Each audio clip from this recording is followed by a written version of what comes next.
Our series, Rebuilding America, showcases people and communities that are finding creative wills to build a better world, one project at a time. This morning, we head to Florida, where the manatee population is facing a crisis.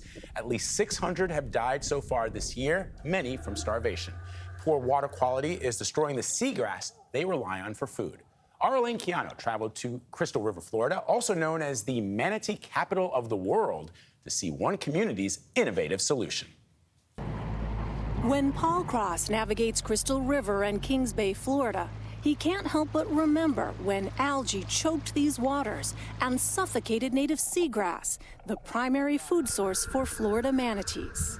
We wouldn't even do manatee tours in the summer months. There wasn't as many manatees that stayed because we didn't have the food source, and the visibility when we did find those manatees was very poor. As director of operations for Plantation Adventure Center, a local dive shop, Cross watched the river decline years ago. Storms and septic tank pollution had taken a toll.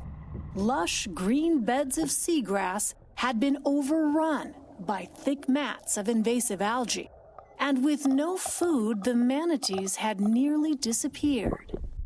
These tropical marine mammals can weigh up to 3,000 pounds, and they flock here in winter months to graze in the warmth of the 72-degree waters.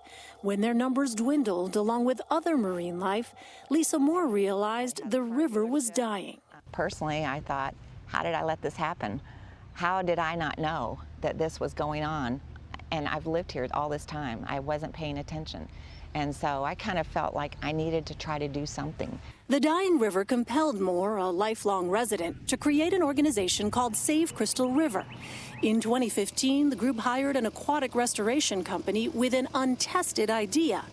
Marine biologist Ryan Brushwood works for that company, Sea and Shoreline. So this is the bad guy of the story. This is Lingbia. As you can see, it's some gross stuff. It's like the stuff at the bottom of the tub when the drain clogs. Right. It feels like the stuff that clogs your drains. And here it was clogging springs. And it was out-competing the grass just because of the sheer quantity of it. And over time, as this settled on the bottom of the seafloor and started decaying, it created a sediment that was not suitable for the plants to grow in. Their plan was to send divers to the bottom and use giant vacuums like these to hoover up decades of algae and muck. They'd then plant seagrass back into the bay by hand, a painstaking, expensive process. Armed with research from both the company and independent scientists, Save Crystal River took its plan door to door and then to state legislators in Tallahassee. Eventually, the group convinced lawmakers to greenlight a $1.6 million state-funded pilot project to restore about 3 acres. People around the community, a lot of them didn't believe that it would work. Like, I was the biggest skeptic, right? When they started planting grass, and I'm like, I've seen the manatees in action. I've seen them chew roots from the trees. Like, they're going to devour all of this stuff. But 6 years later, the beds of seagrass in the restored areas are coming back, as are the manatees, along with fish and other marine life, as we saw on a recent swim with John Spann of Plantation Adventure Center. 5 years ago, you can look down, you wouldn't see the bottom. You couldn't even see it in here. And now you can swim this whole canal as you saw, and you can just see the grass, see the bottom, and that's just that grass filtering that water, holding the sediment down, doing those good things that it's meant to do. Residents here are also moving from septic to sewer systems, reducing runoff that feeds harmful algae. Is it starting to look like the river you remember from your childhood? Yeah. You go and you look at the springs, and you can see all the way down in the springs again. You can clearly see the fish. It's back, and it's just going to get better. I imagine that must make you pretty happy. It does. My children, my grandchildren, all the other people that come here, visitors from around the world, they need to know what this special place is.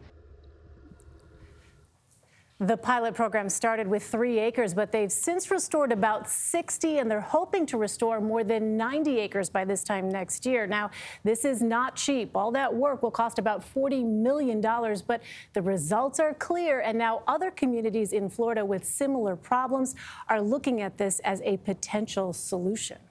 And manatees are so important to the ecosystem. That's what people may not realize, that they keep it free of invasive species and overgrowth of vegetation, and serve as a source of fertilizer. So that's why it's important to save them. Yeah, when we were setting up the story earlier, we were talking about how humans have an impact on things like this. You say, oh, surprise, surprise, here we are messing something up again. Yes. But we have an opportunity to change it for the future. People have come together, and that's what I think is so extraordinary about this story, is that people didn't realize at first what was happening because they couldn't necessarily see. Right. Once they learned about it, they figured out, how do we solve it? What do we do? We got to go door to door. We have to do the hard work of convincing people, convince those neighbors, convince the state legislature. Now you have progress. We need to fix these. You look very comfortable in the water there, Miss Quijano. I love the water. fish. Love those manatees. Elaine's next chapter for 20 years. I'll gladly you, be your Elaine. aquatic correspondent. All right. Of course, There you go. There you go. I like it. We don't have one of those yet. Elaine Quijano.